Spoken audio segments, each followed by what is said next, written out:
Gaurkoan, goizeko egitaragoa izan dugu, nolabait bi saritan banatu dena.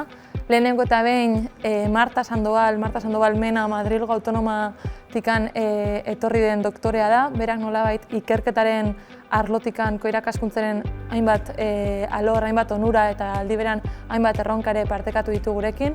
Jarraian LH, HH zein DBH-ko guztira lau esperientzia izan ditugu, eta atsedenaldi ostean korapilo eta aukerei eman diogu bide. Korapilloen lanketa bat, korapilo eta korapilo horiek askatzeko hainbat aukeren lanketa egin da gaurkoan. Uno de los objetivos que tenemos del proyecto de enseñanza compartido, que estamos desarrollando ahora mismo, hemos identificado que los docentes vascos tienen una conciencia colectiva superior al resto de regiones del Estado español, ya que consideran la docencia como una actividad colectiva, más allá que en otro tipo de lugares. Entonces, bueno, yo creo que este es el mejor caldo de cultivo para fomentar prácticas de codocencia. Necesitaríamos realmente abrir este tipo de prácticas tan fundamentales para intercambiar experiencias que tienen los centros, especialmente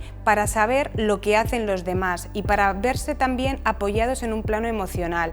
Bizi proiektuaren bidez, DBH-ko lehendabiziko zikloan, 13 orduz astean, hizkuntzak, matematika eta heziketa fisikoko ikasgaiak kenduta, ikasle guztiak, ia 100 ikasle biltzen ditugu gela bakar batean, proiektu interdisziplinaren bidez, edukiak, kompetentziak, ebaluatzeko eta garatzeko, ezta. Gizakia animali soziala da eta behar dugu besteen harremana, eta ez horren beste gure gela itxi, pentsatzen dut hor guk ere irakasleok asko daukagula ikasteko besteengandik, bakoitzak gure ezagutza maila daukagu arlo ezberdinetan, baina gure giza animalia soziala garen ikuspuntutik besteen beharra daukagu gure beren ateratzeko, ezta. Nolabait jardunaldi honen helburua, ez da bakarra, hainbat dira helburuak, horien artean esperientzia ezberdinak ezagutzea, ikerketak diona ikusaraztea, koirakaskuntzari ere leku bat eta bizibilizatzea badela beste estrategia metodologiko bat, eta niretzako garrantzitsuena